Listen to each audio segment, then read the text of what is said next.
what can we give to God? Ano ba mga bagay, mga kapatid, na kaya nating ibigay sa ating Panginoon? Bilang tayo, mga kapatid, mga tao, nilikha ng ating Diyos, may naisip na ba tayo, mga kapatid? Minsan, sumagi na ba sa ating isipan na, ano nga bang pwede kong maibigay sa ating Panginoon? Pero kung iisipin natin ng matyaga, talagang wala po tayong pwedeng ipagmalaki sa ating Diyos.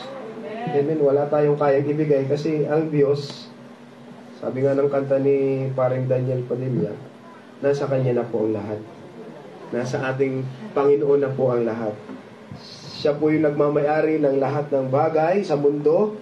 Kaya wala nang kakailanganin pa ang ating Panginoon. Tayo ang maraming kailangan. Sino nangangailangan po ng pera? Pare-pares lang po tayo. Hindi po ako mamimigay. Pares po tayong may kailangan dahil kasama po yan. Ano po, kung gusto mong mabuhay, ay kailangan magkapera. Kailangan natin ng financial. Pero isang kagandahan lang, ito lang maganda mga kapatid, pag naglilingkod tayo sa ating Panginoon, ang sabi po ng Biblia, ang Diyos na pinaglilingkuran natin, siya po ang may-ari ng mga ginto at pilak ng sanlibutan ito. Pagmamay-ari po yan ng ating Panginoon. At kung tayo patuloy na magtitiwala sa ating Diyos, amen, ipoprovide po ng ating Panginoon lahat ng ating pangangailangan.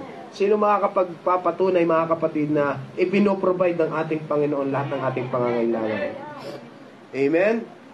Lahat tayo nagpapasalamat sa ating Panginoon dahil tayo man, mga kapatid, ay umaabot sa punto na talagang, sabi natin sa ating buhay na parang kakapusin na. Ayan, mga ganyang pagkakataon. Sino po yung nakaranas na nan, parang kakapusin na ito Pero pagdating ng kaurasan, hindi pa rin. Sumasapat pa rin. Minsan, sumusubra pa. Di ba? Ang galing ng ating Panginoon, mga kapatid. May ganyang faktor ang ating Panginoon minsan na medyo pinapakaba tayo. Tinitingnan ng ating Panginoon kung hanggang saan yung pananampalataya natin. Di ba ginagawa niya yun sa Biblia? Di ba si Isaac, muntik na. Amen. Masasaksak na. Katay na sana. Amen. Pero hindi, tinitingnan lang ni Lord yung pananampalataya po natin. Yung kagandahan sa ating Panginoon na tayo po ay patuloy na binibigyan ng ating Panginoon ng kasi si Lord ayaw niya ng boring ang pananampalataya natin. Tandaan po natin yan, si Lord hindi po tayo inilalagay sa pananampalatayang boring. Kaya pinapadaan po tayo sa mga pagsubok para may thrill. Amen? Para may thrill yung ating pananampalataya. Praise the Lord. At ang ating verse ngayon, mga kapatid, kilala po naman natin pagdating sa pagsubok, si Job. Pero verse lang ang kukunin natin sa kanya, yung sinabi niya, mga kapatid. Sa Job chapter 1 verse 21, ang sabi niya po, mga kapatid, dito, at sinabi niya, hubad akong lumabas sa bahay bata ng aking ina, at hubad na babalik ako roon. Ang Panginoon ang nagbigay at ang Panginoon ang nag-alis. Purihin ang pangalan ng Panginoon. Praise God. So, kung pag-aaralan po natin, mga kapatid, ng malalim, ito pong sinabi ni Job, ito po ay malaki ang katunayan. Amen. Tunay talaga, yung sinabi po ni Job na wala po tayong dala. Sino dito, mga kapatid, na pagkapanganak ay may Gucci bag na? Nakasakpit na sa kanyang balikat. O kaya pagka-anak ay mayroon ng iPhone 15 Pro Max 1 terabyte fully paid. Wala naman tayong dala, mga kapatid. Minsan nga tayo po ay ipinapanganak. Karamihan, pinapanganak, wala pa nga tayong buhok. Yung iba, mayroong buhok. Pero kalimitan, mga kapatid, kahit nga buhok, wala hindi makita. Wala talaga tayo. May pinsan ako, mga kapatid, wala talagang kilay. Ano po? Pinanganak siya. Wala talaga. Walang kilay, mga kapatid. Kasi parang nag-isang taon na saka pa lang nagkakaroon ng buhok. So tayo, mga kapatid, tunay po itong sinabi ni Job, mga kapatid, na tayo po ay dumating dito sa mundong ito, sa sanlibutan ito, na walang dala. At alam po natin ang katunayanan na pag alis din po natin sa sanlibutan ito, wala rin po tayong madadala sa kabilang buhay. Dahil dapat ganyan yan eh. Yan yung sabihin natin, nature ng isang tao. Dumating po tayo na walang dala dito, design ng ating Panginoon, babalik din po tayo na wala rin pong dala. So, isang patunay po yan na wala po talaga tayong pagmamay-ari sa mundong ito. Sino dito ng maraming pagmamay-ari? May mga lupa na, hektarya na ang lupa, may magandang tahanan, may magandang, sabihin natin, magandang mga sasakyan, mga kagamitan, sa loob ng bahay. Pero alam po natin yan, mga kapatid, na hindi po natin madadala yan. Nakita nyo sa Facebook, alam ko naman lahat sa atin, karamihan, nagpe-Facebook, di ba? Yung isang parang sa Nigeria, yung mayaman doon, nung inilimig siya, isinama yung Mercedes-Benz. Matindi. So, may mga kasamang mga pera. Pera. Tapos isang kostumbre, mga kapatid, sa mga Chinese tradition, pag namamatay yung kanilang emperor, may isinasamang mga, di ba nakita nyo ang tawag doon? Yung mga army na hinulma po, parang tao. Kasi ang sabi doon, kasama nila yun sa afterlife. Kasi may iba't ibang paniwala po ang tao pagkatapos ng buhay na ito. Pero tayo, kailangan mag-stick tayo sa kung ano yung sinasabi ng Biblia pagkatapos ng buhay na ito. Amen. Kaya, pinapaalalahanan po tayo ng Biblia na wala po tayong pagmamay-ari sa mundong ito. Lahat ng ating nakukuha, lahat ng ating natatanggap, ito po ay mawawala rin po sa atin. Kasi ang bagay na galing sa mundong ito yan po ay pangsamantala lamang. Amen? Yung iba pangsamantagal, ginagamit natin yung term na yun eh. Matagal-tagal yan sa'yo, pero hindi yan magtatagal ng sobra. Hindi magiging permanente. Kaya tayo, pinapaalalahanan po tayo ng salita ng Diyos na huwag tayo pong mag-ipon. Pwede naman mag-ipon, pero mas mag-ipon po tayo, mga kapatid, ng kayamanan sa langit. Dahil yung mga kayamanang iniipon po natin sa langit, yan po yung mga kayamanan na, ano po yung mga kapatid? Yan po yung mga kayamanan na ating madadala sa kabilang buhay. Amen. Ano po yung mga, sabihin natin, ano po yung mga ating kayamanan na pwedeng maipon sa kabilang buhay? Participation. Ano po mga kapatid? Prayer. Panalangin natin, nag-iipon tayo ng prayer. Luha. Ang sabi ng Psalms, mga kapatid. Ano pa ang pwede po nating maipon sa langit? Yung mga pagpapagal na ginagawa natin, yung pagdidevotion, yung mga ginagawa po natin na effort para tayo po, mga kapatid, ay magkaroon ng talaga, masabi natin, Lord, meron po akong ininvest. Pero dapat tama yung investment po natin. Kasi ang sabi ng Biblia, hindi lahat ng tumatawag sa pangalan ng ating Panginoon ay makapasok. Ibig sabihin, ang sabi noon, di ba, ang sabi ng kwentong yun, Lord, kami po ay nangaral sa iyong salita. Kami po ay nagpalayas, ganyan, di ba? Sa pamamagitan ng pangalan mo. Pero hindi po sila kilala ng ating Panginoon. So, ang nangyari po doon, na void o na invalid po yung kanilang pagpapagal dito sa lupa. Dahil hindi po tama yung investment. Di ba ganyan din naman? Tayo, sino dito yung meron mga pera sa bangko? Hanggang GCash na lang. Hanggang GCash lang po muna. GCash, Paymaya, ano pa ba ang pwede? Coins.ph, PayPal. May Palawan, meron na rin may app na rin siya. Pag tayo po ay, pag mali ang investment natin, hindi po talaga tayo makakakuha.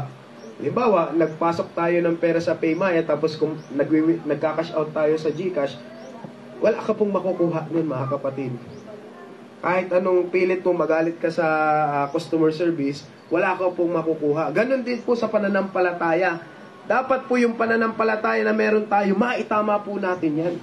Amen. Dapat tama po yung ginagawa nating investment pagdating po sa pananampalataya o sa paglilingkod po natin sa ating Panginoon. Kaya ang Biblia, ang sasabi po, mga kapatid, huwag tayo masyadong magpakaabala sa mundong ito, mga kapatid. Bakit? Mamaya, ito po yung sinasabi, maganda yun connected po yung Sunday school natin, hindi kami nag-usap ni Pastor Bong. Hindi kami nag-usap ni Pastor Bong, pero connected po itong dalawa.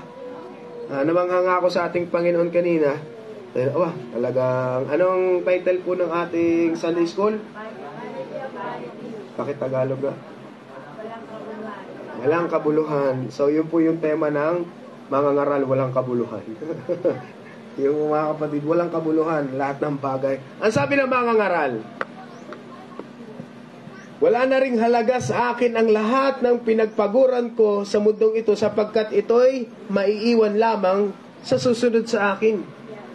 Si Solomon ang naimik po nito, di ba? Pinaliwanag kanina sa Sunday School na si Solomon, lahat ng kanyang gustuhin, nakukuha po niya. Lahat ng paplanuhin niya nangyayari dahil meron po siyang kayamanan, may karunungan, may kapangyarihan.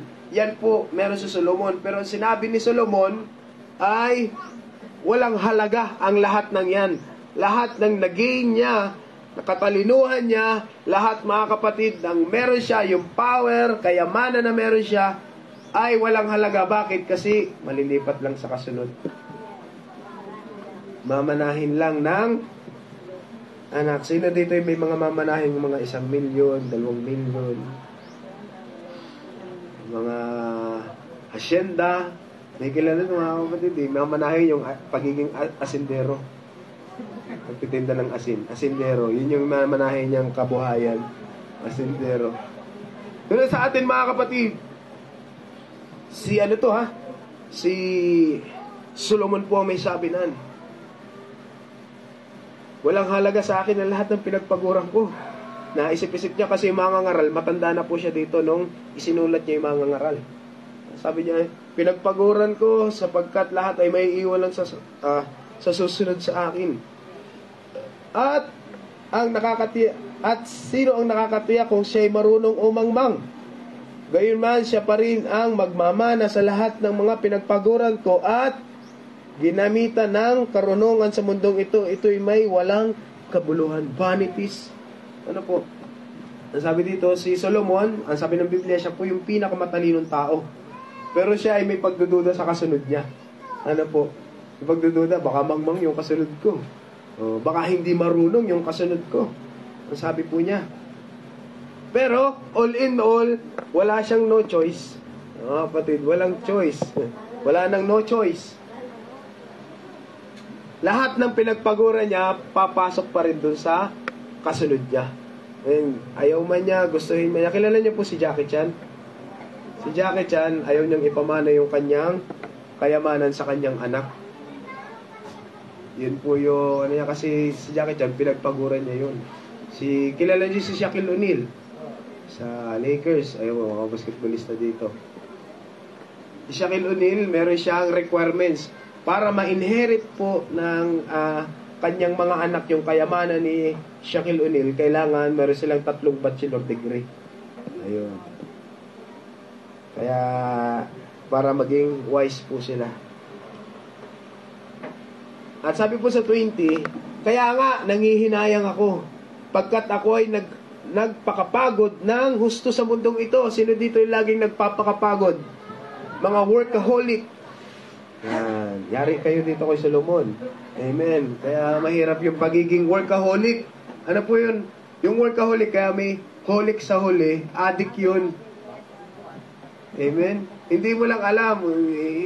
Workaholic, di ba? Alcoholic. Ibig sabihin, lulong sa manginginom. Ito naman, workaholic, ganun din yun. Hindi lang alak. Sa trabaho nga lang, dun sila lulong. Sa trabaho. At ang Biblia, maging ang ating Panginoon, bagamat hindi siya po napapagod, nagpahinga. Nung creation, hindi naman pati talaga nakakapagod yung ginawa ni Lord. Umiimik lang naman ang ating Panginoon magkaroon ng mga halaman sa ibabaw ng lupa, magkaroon ng tubig sa ibabaw. Di ba? Hindi man nakakapagod yung ginawa. Pero nag-set ng example ang ating Panginoon na kailangan ng pahinga ng tao. Tapik-tapikin niyo yung katabi niyo, oy, pahinga rin. Pahinga rin pag may time. Ano po? Workaholic, tapos dun sa study, ano mo tawag sa study? Sa pag-aaral. Sa pag-aaral, yung adik sa pag-aaral. Ha? Iskoholic. Gumagawa siya iskoholic daw. Sabi ni Dindo. Iskoholic. Ibig sabihin, nasa isko lang lagi.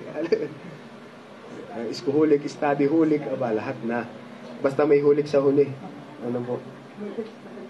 So, ayan mga kapatid. Ang sabi po dito, na nangihinayang si Solomon sapagkat nagpakapagod po siya ng gusto sa mundong ito.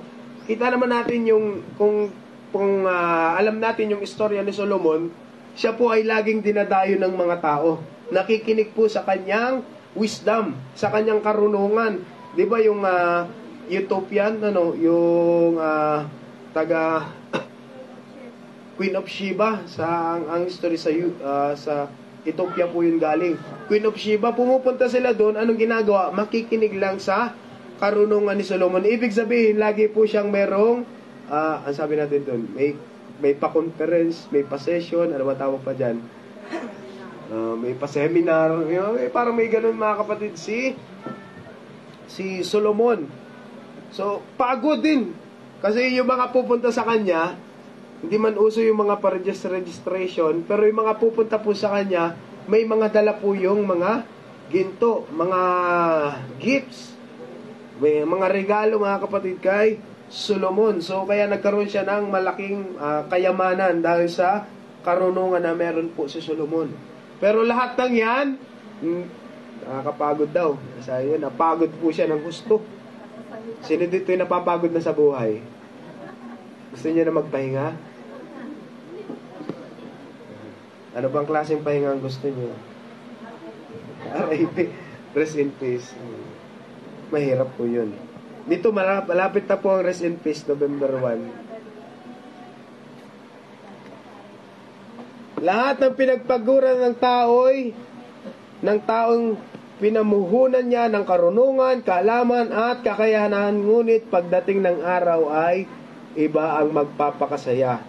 Sa mga pinagpaguran niya, ito'y walang kabuluhan at ito'y hindi tama. Tama nga naman. Amen. Ikaw ang nagpagod, iba ang nakinabang. Oo, ikaw, saing na. Wala pa naman, 11:10. 11:10 pa lang naman. Ay, may nagluluto na. Ayun pala. So, ayun, sabi nga, parang iba nagsaing. Effort mo na. Ano po?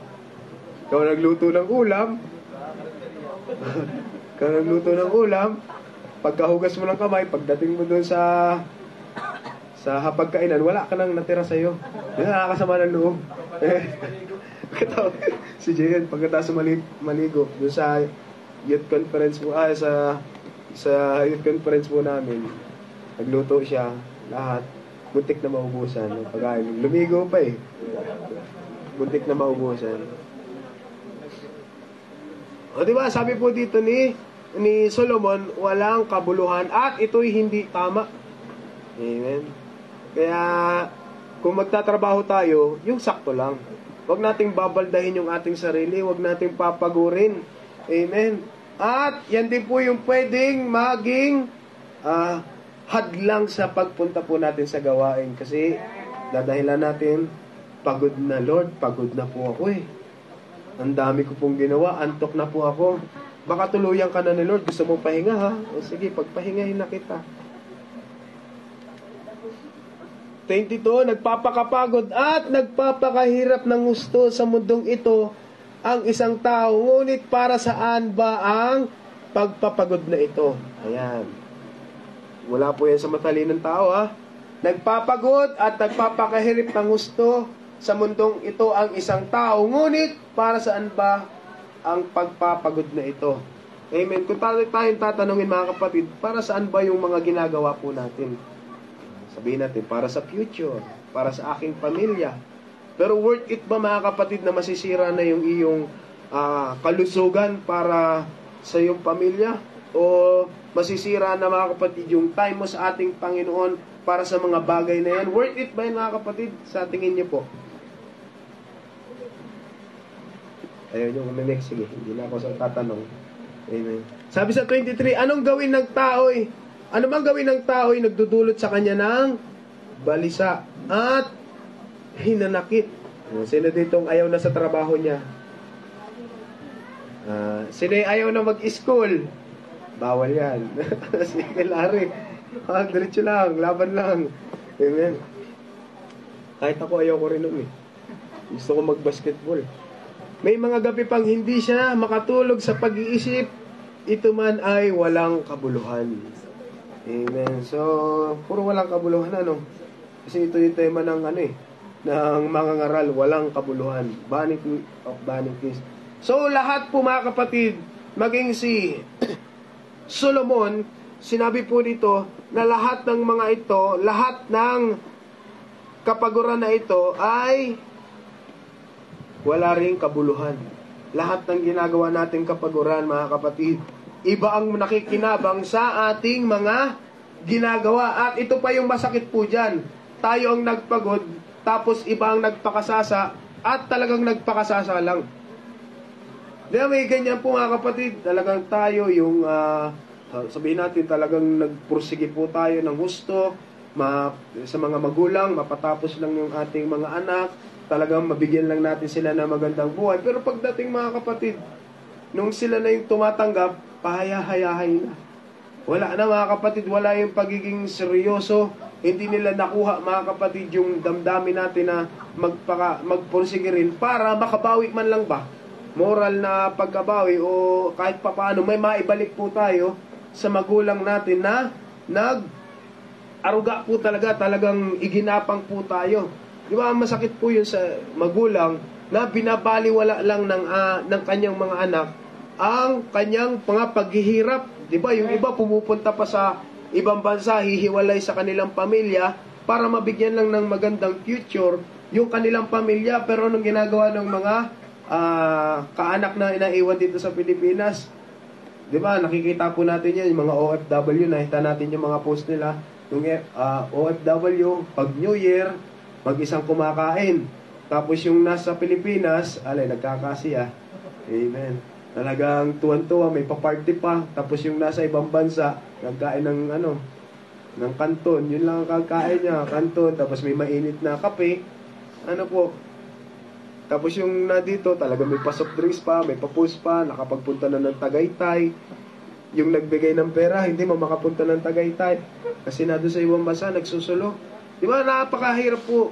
Minsan, masaya yung nasa ibang bansa kasi at least papaano, nararanasan nila yung alwan.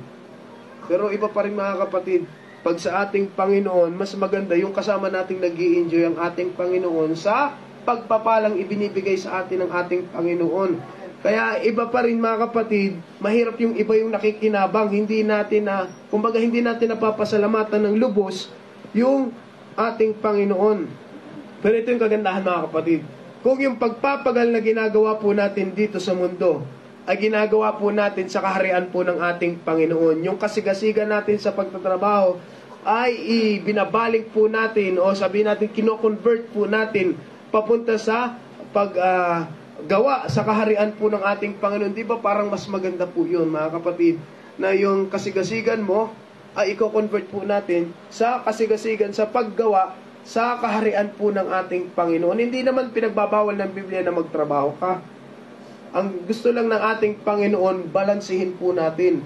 Meron pangangailangan po tayo dito sa mundo, pero dapat may pangangailangan din yung ating kaluluwa, yung ating spiritual mga kapatid, na kumilos din sa kaharian po ng ating Panginoon. May kapaguran, meron po talaga. Ate Joyce, Ate Angge, nakapagod na ba kayo mag-Bible study? Yeah. Mapagod yung iba dito, yung mga nag-Bible study, pupunta talagang, yung katawan minsan talagang kalaban eh. Amen. Pupunta ba o hindi? Nagtatalong isipan, isang oras nagtatalo. Mag-Bible study kaya ako? O sumama kaya ako ng hayo? Mag-share kaya ako ng salita ng ating Panginoon? Minsan talaga ang hirap kalaban ng sarili. Amen. Sa lahat naman ng bagay, pag ang sarili na ang kalaban, talagang bumabagsak. Kalimitan, bumabagsak po tayo. Kasi nga, mahirap kalabanin ang sarili natin kasi yung sarili natin, ang ginugusto po nito, yung kagustuhan ng laman. Yung isa-satisfy po yung laman po natin. Kaya anong nangyayari? Pag nasatisfy yung laman, okay, for a minute, for an hour, mga kapatid, nasasatisfy natin, pero nagkakaroon po ng mga regrets na kasunod. Dapat hindi pala eh. pansamantala lang pala itong kaligayahan na ito. Dapat talaga ginawa ko yung kalooban ni Lord. Kasi yun, daladala po natin yun hanggang sa matagal mga kapatid, no, dadala natin yun. Pero yung kaligayahan na nasatisfy lang yung laman natin, panandalian lang natin yan. Kasi susunod nan, ang laman kasi mga kapatid, ito yung ito po yung traits ng laman. Ang gagawin ng laman, gugustuhin mo yung isang bagay, pero saglit lang po yan. Magtatagal ng araw, oras, minuto, segundo, tapos may hahanapin ka ng iba. Pero kapag may ginawa na po tayo sa ating Panginoon, mga kapatid, sa tuwing makikita mo yung ginawa mo sa ating Panginoon, magpapasalamat ka at magaan yung loob po natin sa ating Panginoon. Sino nakaranas ng ganyan, mga kapatid? Nung pagdating po namin dito kahapon, sabi si Tarani na nabarnisan na po namin yan. Ito po may nabarnisan. Yung nung nabarnisan na nila. Tapos nakita ko kanina, parang iba na yung ating iba na yung stage natin. Amen. Naging na. Naging kahoy. Naging mga kapatid, gumanda na. Diba yung mga gumawa po nito, tuwing makikita po nila yan, masaya po sila dahil may nagawa po sila sa ating Panginoon. Kahit yung mga maliliit na bagay na makita natin na may nagawa tayo sa ating Panginoon, parang tayo, galak na tayo. Parang malaki na sa atin yun.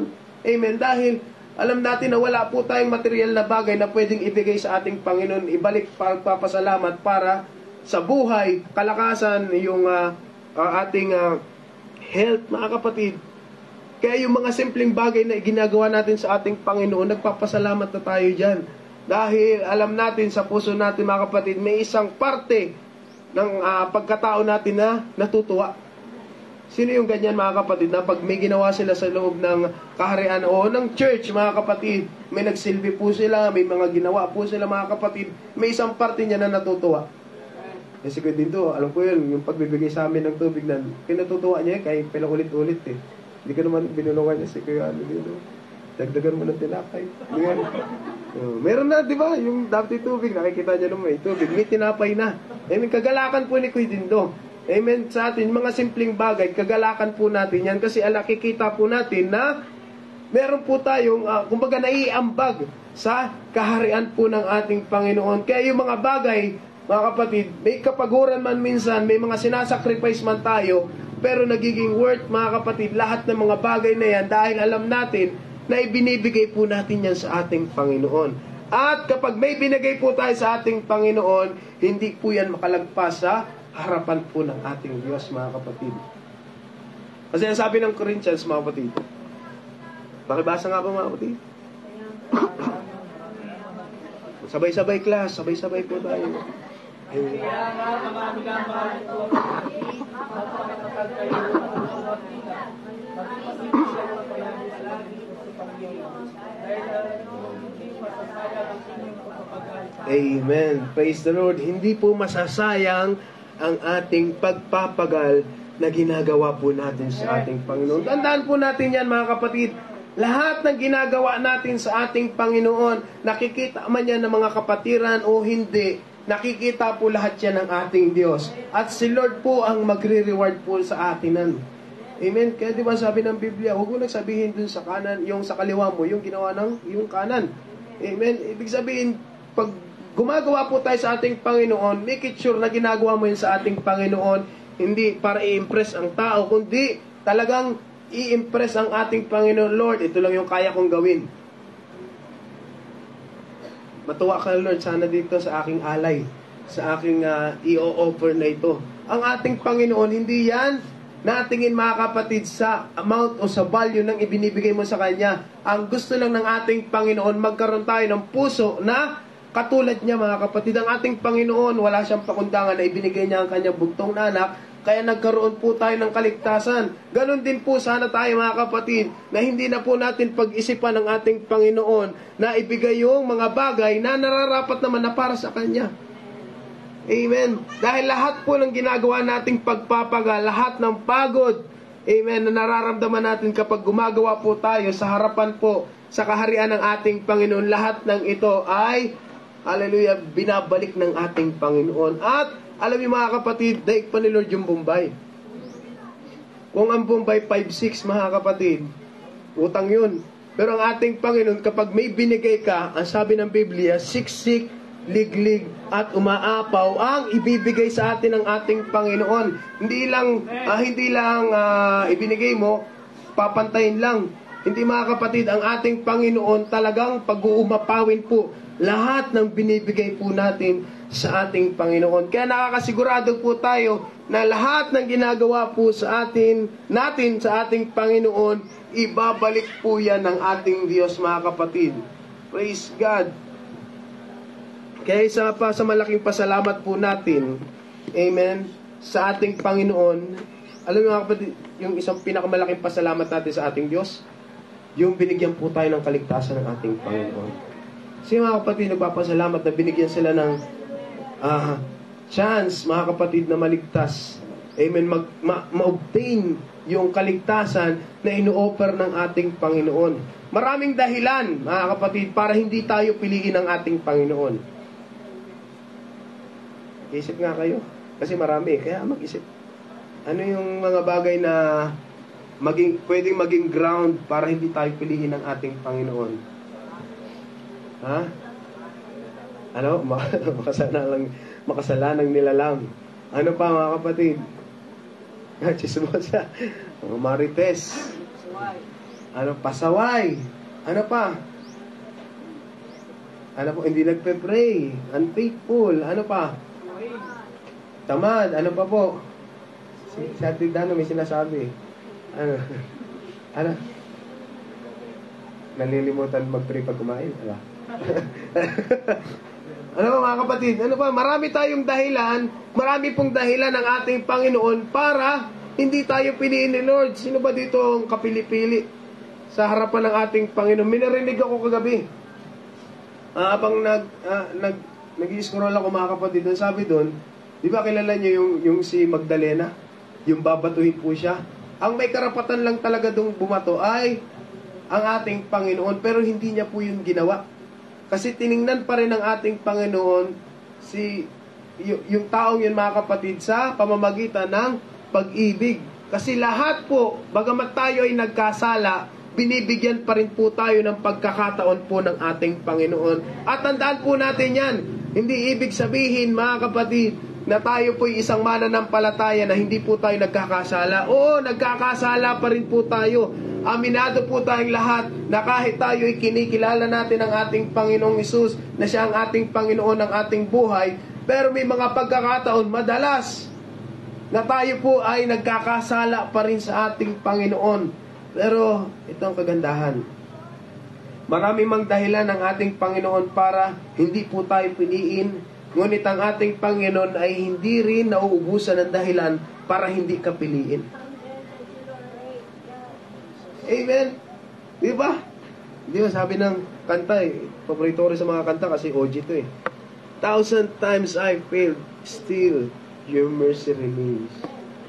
Maraming ba tayo, libong pagkakataon na tayo nagkakamali sa ating Panginoon, mananampalataya na tayo o nung hindi pa tayo mananampalataya, pero yung mercy, yung biyaya po ng ating Panginoon ang siyang nagpapanatili sa bawat isa sa atin kung bakit tayo nakakatanggap pa rin ng pagpapalat, biyaya, kaligtasan sa ating Panginoon. Oo, hindi tinitingnan ng ating Panginoon. Nagagalit si Lord pag tayo po ay nagkakasala. Nagagalit ang ating Panginoon pag tayo ay nagkakamali. Nagagalit po ang ating Panginoon kapag meron po tayong nagagawang pagkukulang. Pero iba pa rin yung pagmamahal ng ating Panginoon mga kapatid. Ang pagmamahal ng ating Panginoon sa atin, sinasabi, unconditional love.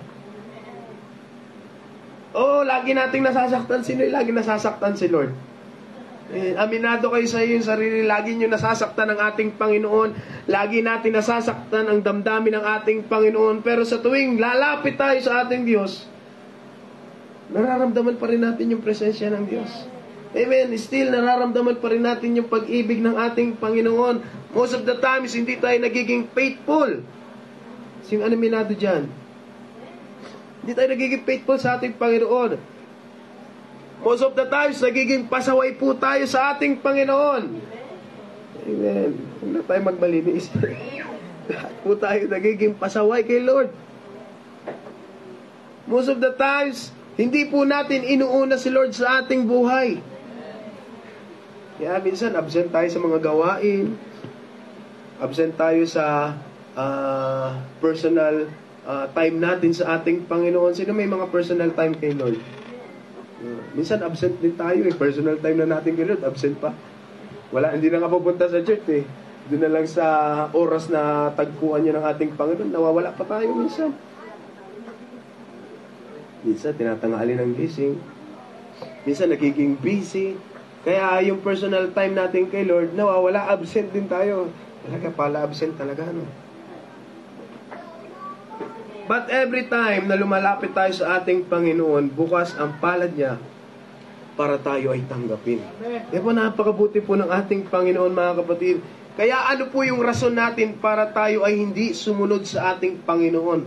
Ano po yung rason para hindi po natin sundin, amen, ang ating Panginoon? Ano ba yung pwedeng maging rason kung bakit hindi natin kayang ibigay ang para sa ating Panginoon? Amen, wala namang reason, mga kapatid, kasi kung si Lord makikipag talastasan ng mga rason sa atin, ay wala tayong panalo. Buti na lang, tama mga kapatid, buti na lang ang Diyos na pinaglilingkuran natin, hindi tao. Kung si Senyor Aguila ang ating yari ka na.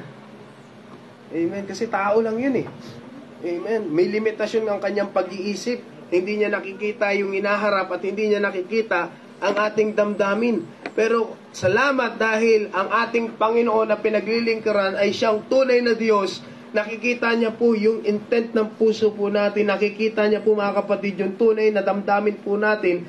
Kaya naiintindihan po tayo ng ating Panginoon. Kaya binibigyan tayo ng mga chances ng ating Panginoon. Kasi nakikita ng ating Lord, nakikita ng ating Panginoon na merong malaking chance na tayo ay gumawa ng isang bagay pa, mga kapatid, na talagang magbibigay pa tayo ng isang chance. Nagbibigay ang ating Panginoon ng chance na ibigay natin, itama po natin yung mga pagkukulang, pagkakamali po natin na ginawa sa ating Panginoon. Kaya minsan, nasasaktan ng ating Panginoon pag may pinagdadamot tayo sa Kanya. Amen? Minsan, pinagdadamot natin yung oras na para sa ating Panginoon. Amen. Minsan, pinagdadamot natin yung lakas na para sa ating Panginoon. Minsan, may mga pinagdadamot tayo sa ating Panginoon na hindi naman talaga dapat ipagdamot sa Kanya kasi sa Kanya yun eh. Ito na lang, isipin na lang natin, mga kapatid. Binigyan tayo ng ating Panginoon ng pare-parehas na 24 hours. Binigyan din tayo ng ating Panginoon ng pare-parehas, mga kapatid, na 7 days.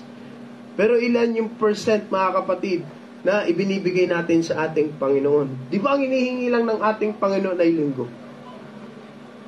Humihingi lang ng pagkakataon sa isang linggo, mga kapatid, may kaunti lang tayong gawain. At kaunting oras lang, mga kapatid, para ibigay natin yung pagpapasalamat sa ating Panginoon. Ibigay natin yung oras na nararapat na ibigay para sa ating Panginoon. Pero maraming guilty po sa atin na hindi po natin na ibibigay lahat yung mga kaunting bagay na yan. Kasi iniisip natin sayang ang oras. Hindi naman tayo mga Amerikano na sinasabing time is gold. Amen. Ang oras mo natin, mga kapatid, ay ginto. Talagang sabihin mo, bayad ang oras ko kasi eh. Ganyan bagay mayayaman. Sino nakaranas nan, bayad yung oras niya. Pag na-invite ka, iimi ka lang ng konti, bayad dyan. Kaya sinasabi ng iba, pag na-invite, mga kapatid, talagang, di ba yung mga, kilala natin sino ba yung mga kaya yung kunin ng ating Diyos. Kung pinagmamalaki po natin na tayo ay malakas ngayon, kayang kunin ng lakas yan, mga kapatid. Kung tayo ay, mga kapatid, na may pinagmamalaking kayamanan, kayang kunin ng ating Panginoon yan. Lahat po ng nasa atin ay kayang kunin ng ating Panginoon dahil ang lahat ng bagay ay pagmamay-ari ng ating Diyos. Diba kilala niyo si Steve Jobs, mga kapatid? Hindi po siya nailigtas ng kanyang pera. Kilala si Steve Jobs, may-ari ng iPhone. Siya yung CEO ng iPhone, si Steve Jobs, yung una. Pero hindi po siya nailigtas ng kanyang kayamanan. Kilala si Michael Jackson. Si Michael Jackson, mga kapatid, ilan ang doktor po niya? Katawan, doktor niya sa katawan dahil ayaw niya pong gusto niyang tumanda eh. Kaya maingat siya sa katawan. Kaya ilang doktor, mga kapatid, ang nagche-check sa kanya. Pero yung mga doktor na yan, mga professional, malaki mga kapatid ang ibinabayad niya. Pero yung kayamanan at yung karunungan ng mga doktor ay hindi nakakapagdagdag ng buhay. Hindi nakakapagdagdag ng kalakasan. Kilala niyo si LeBron James? LeBron James. Kilala si LeBron mga kapatid. Kaya ngayon, malakas pa rin siya. Marami siyang doktor mga kapatid. May mga espesyalista siya. Espesyalista sa dugo, sa kinakain niya, sa katawan, sa muscle, lahat mga kapatid. Milyon ang ginagastos siya sa katawan niya. Pero alam natin mga kapatid na hindi rin tatagal ang kanyang buhay. Dahil ang buhay ng isang tao mga kapatid ay pangsamantala lang. Wala pong tumatagal mga kapatid. Kaya pupunta po kayo. Try nyo po mamayang gabi. Punta po kayo dyan sa na sementeryo. Nakaikot naman sa atin ng sementeryo eh. Tingnan nyo po mga kapatid. Kung kailan nabuhay, 1989. Sino po yung 1989 po dito? Buti na lang wala. 1989 nabuhay. Tapos, namatay, sabihin natin na 2017. Kita nyo po yung guhit doon. Napakaikli ng guhit na yun. Yun lang po yung buhay ng tao. Napakaiksi. Amen. Hindi naman inilalagay doon sa lapida na kapag matagal, 1900s, tas namatay ng 2000, mahaba yung guhit. Hindi mga kapatid, maiksi lang guhit kasi maiksi lang po ang buhay po ng tao. Ganyan po tayo. Kaya, kapag may binigay sa atin ang ating Panginoon, umaasa po ang Diyos na may ibabalik din po tayo sa Kanya. Naniniwala po ba kayo dyan? Alam niyo mga kapatid, yung parable of the talents? Diba? Merong yung isa, ang kwento po ng mga kapatid, yung kanilang master ay umalis po. At ang sabi dyan, nag-travel. At bago siya umalis, yung tatlo niya pong tauhan, binigyan niya po ito ng mga talento. Ibig sabihin, hindi naman talents ito eh. Ito'y pera. Ano po pera? Talents lang ang tawag po sa kanila. Pero ito po'y pera. Yung isa, binigyan ng 5. Yung isa, binigyan ng 2. Yung isa, binigyan ng 1. At alam po natin ang kwento nun mga kapatid. Yung binigyan ng 5, napalago niya po yun. Yung binigyan ng 2, pinalago niya rin po yun. Pero yung isa, natakot po siya doon sa master niya kasi yung master niya malupit, matapang. Sabi niya, umaanis mga bagay na hindi niya tinanim, pinagpagalan. Kaya ang sinabi nung isa mga kapatid, natatakot siya, ibinaon niya po sa lupa. Hindi naman tutubo yun, pera yun eh. Ano po? Kaya nung bumalik po mga kapatid yung kanilang master, natuwa po dun sa dalawa, sa may hawak ng 5 at sa may hawak ng 2, kasi napalago po nila. Pero yung isa, nag-reason out pa. Kasi po, kayo po ay malupit. Kayo po ay mabangis. Kayo po ay malupit. Kaya natakot ako. Kaya ibinaong ko na lang. Kaya sabi nung kanyang master, yung kanilang pinuno, ay dapat inilagay mo na lang sa bangko, tumubo pa. Pero hindi. At alam niyo, sinabi dun mga kapatid, dun sa may hawak ng isa, sinabihan po siyang tamad. Amen. Sinabihan siyang tamad. Kaya tayo mga kapatid, maraming pagpapala, maraming blessing, maraming talents na ibinibigay sa atin ng ating Panginoon. Maraming mga bagay na pinagkakatiwala po sa atin ng ating Panginoon. Pero iba po yung pinagpapagura natin. Dapat mga kapatid, alam din po natin yung ginagawa, yung mga talentong binibigay sa atin ng ating Panginoon, yung mga blessing na binibigay sa atin ng ating Panginoon. Dapat alam din po natin yan kung paano ibalik sa ating Diyos. Yung lahat ng mga binibigay na pagpapala sa atin ng ating Panginoon, umaasa po ang ating Panginoon na meron pong bunga yan. Unang-una, may pananampalataya tayo. Humahanap ang ating Panginoon ng pananampalataya. Bunga sa pananampalataya po natin. May blessing ang ating Panginoon. Humahanap po yan ang ating Panginoon at tinatanong po yan ni Lord. Amen. Hinahanap ng ating Panginoon ang ating mga bunga. Kaya kung nagpapagal po tayo dito mga kapatid sa mundong ito at may nakikita tayong magagandang resulta, sana rin po mga kapatid sa pananampalataya, yung pagpapagal natin sa pananampalataya ay may kukuha rin po tayong resulta. Sayang po yung tinatagal natin sa pananampalataya na wala po tayong naibibigay, na ibabalik sa ating Panginoon. Sayang po yan, mga kapatid. Kaya ano yung kaya nating maibigay sa ating Panginoon? At ano na po yung naibigay? Ito yung tanong nga, dalawang tanong. Ano yung kaya nating ibigay sa ating Panginoon? At ano na yung naibigay mo sa ating Panginoon? Amen. Nginingitian nyo na lang ako. Amen. Ano na kaya, mga kapatid?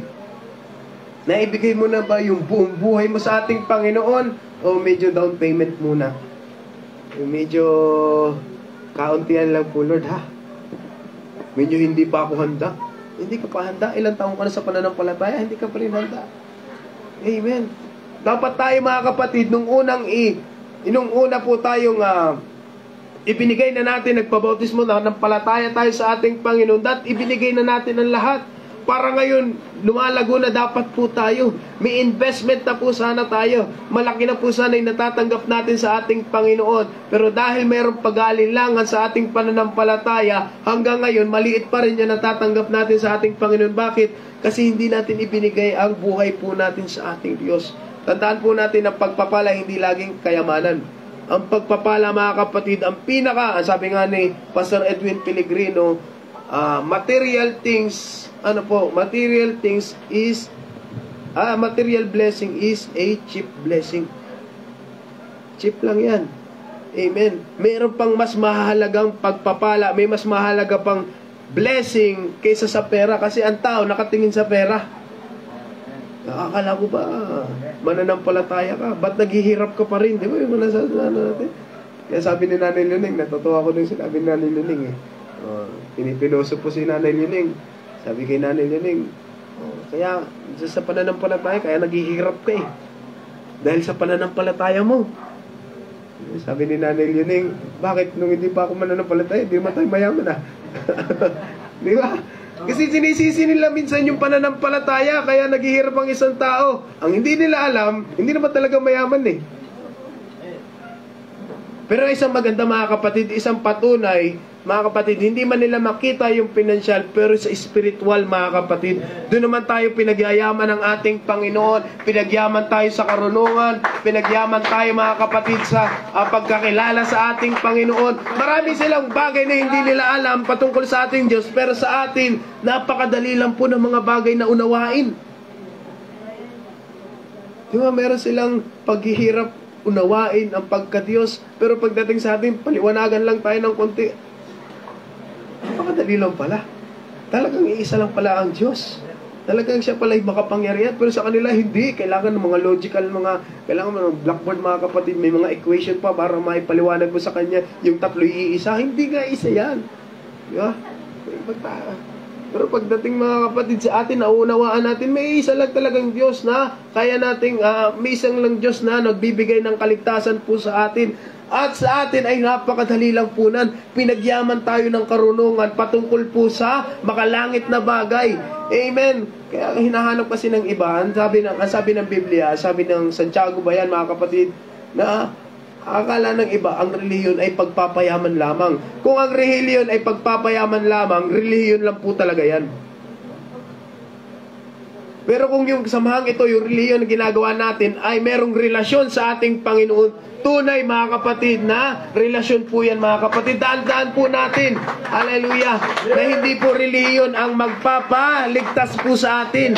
Ang relasyon po natin sa ating Panginoon ang magliligtas po sa atin.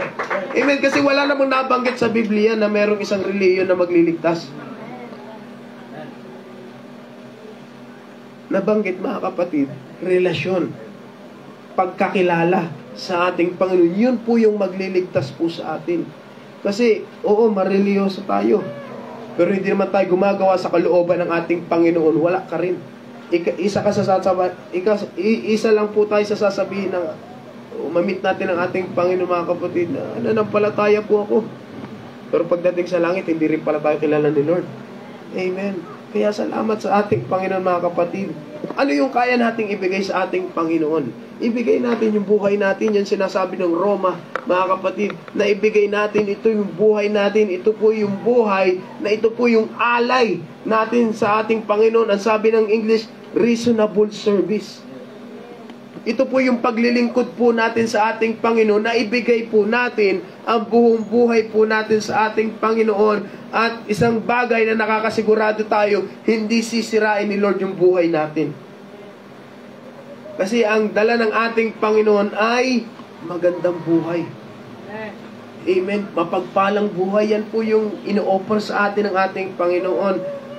Kaya kung gusto po nating mag-grow tayo sa pananampalataya, matuto po tayong magbigay sa ating Panginoon. Inuulit ko, hindi financially mga kapatid, kundi yung buhay po natin ay ibigay natin sa ating Panginoon. Dahil yung buhay na ito, na sa Diyos din naman galing, hallelujah, ito'y nararapat na ibigay talaga sa ating Panginoon. Kailangan merong outcome yung faith. May outcome yung pananampalataya natin. Merong resulta, mga kapatid, sa paglilingkod na ginagawa natin sa ating Panginoon. Hindi yung sa tagal Kasi sa trabaho, nagtrabaho po ako sa City Hall noon, bago mag-Bible School, meron ako mga nakakasama po doon, mga kapatid, na pag wala silang civil service, kasi ngayon, kung gusto mong mapunta sa government, kailangan mag-exam ng civil service. At meron pang isang paraan doon, mga kapatid, yung maturity. Sinatawag, mga kapatid, yung maturity sa service, mga kapatid. 20 years ka nang yun, pwede mong i-apply yun para maging permanent ka. O seniority, maturity, sa mga kapatid yun, kailangan mo yun.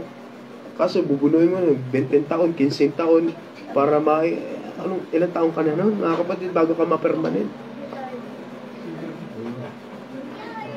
Tapos nagkataong hindi mo pa kapartido yung mayor, wala din, mga kapatid. Pero sa pananampalataya, wala po kasing ganun.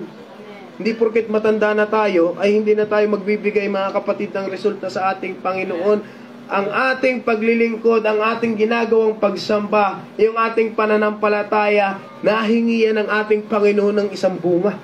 Hindi lang isa, mga kapatid, maraming bunga, mga kapatid, kasi dyan po tayo tinawag ng ating Panginoon na mag-produce po tayo ng bunga. Tayo po ay kawan ng ating Panginoon. Tayo ay tupa ng ating Panginoon. Sino yung nanganganak? Yung pastor o yung tupa? Tayo, mga kapatid, ang kailangan manganak sa kaharian.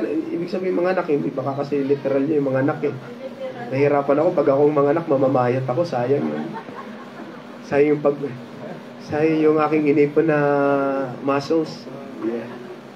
Hindi, mga kapatid, sa pananampalataya, kailangan natin mag-reproduce sa pananampalataya, mga kapatid, kasi dito po tayo tinawag para hanapin po ang mga taong nawawala ng landas at maibalik po sila sa harapan po ng ating Panginoon. Sila yung magiging anak po natin sa pananampalataya. Amen. Kaya yan po ang kailangan po natin. Kasi ito yung mahirap dyan, ito yung masakit. Sabi ng Mateo, sapagkat ang mayroon ay bibigyan pa at magkakaroon ng sagana. Amen. Yung mga meron, yung nagkaroon, mga kapatid, ng mga bunga sa pananampalataya, yung nagkaroon ng magandang resulta sa kanilang paglilingkod, sila po ay bibigyan pa at magkakaroon pa ng masagana. Sinong gustong sumagana sa buhay? Lahat tayo gusto nating sumagana, pero handa po ba tayong sumunod sa ating Panginoon? Parang humina nung sumagana, nung sumunod sa ating Panginoon, nagbo-voicing kayo? Mga kapatid, kailangan, kung gusto mo ng pagpapala, meron kang gagawin. Ganon din naman sa buhay. Kung gusto mong kumita ng pera, syempre tatrabaho ka. Di ba yung mga manlilibos, trabaho na nila yan Mas malaki pa ang kita ng mga sa nag-o-office, 1,000 pala yan sa isang araw. Pag wala-wala na talaga, harap na kayo ng grasa, ganun-ganun na nila. Mamaya, naka 1,000 na rin kayo. Yung isa, bago ngayon, yung may maskara na. Pag walang-wala na talaga. Mga kapatid, ang sabi yan, sapagkat ang meron ay bibigyan pa at, hindi lang basta bibigyan, papasaganahin. Pero ang usapan dyan, yung meron. Amen. Yung nagkaroon na ng bunga. Yung nagkaroon ng magandang resulta. Yan po ang pasasaganahin ng ating Panginoon. Ngunit yung wala, pati ang kakaunting nasa Kanya ay kukunin pa. Kaya wag kayong magtaka mga kapatid kung tayo ay magpatamad-tamad sa pananampalataya, nagkakaroon tayo pero nawawalan din. Ay ito po yung sagot. Amen. Biblical mga kapatid, kasi wala tayong ginagawang magandang bagay. Wala tayong ginagawang effort para magkaroon po tayo ng magandang bunga sa harapan po ng ating Panginoon. Ang ginagawa lang natin ay di umistambay. Hindi naman tayo katulad mga kapatid ni hiwan tamad na mag-aabang mga kapatid sa ano ba yung inaabangan niya? Tapos, langka kasi ang pagkakaalam ko eh.